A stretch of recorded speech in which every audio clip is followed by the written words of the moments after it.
काय वाटणार? छान वाटते. दोघांचाही विजय निश्चित आहे, त्यामुळे छान वाटते. सरकार आधी येईल हे नक्की 100%, पण आल्यानंतर बघू ना.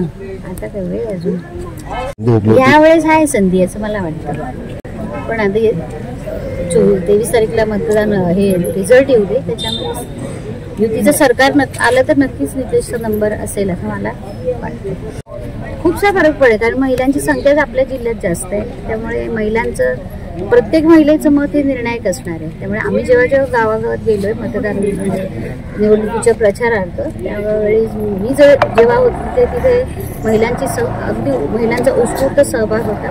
त्यामुळे मला असं वाटतं ह्यावेळेस महिला जास्त प्रमाणात पुरुषापेक्षा मतदान करतात. तेवढं आम्ही सगळ्या महिलांना सांगितलंय की आमचं काम या दोघांचं आणि राणेसाहेबांची साथ, हे सगळं तिघांनी मिळून जर समीकरण झाले होईल तर खरोखरच कोकणाचा विकास व्हायला वेळ झालाच आहे, त्याच्यापेक्षा अजून जास्त चांगला होईल.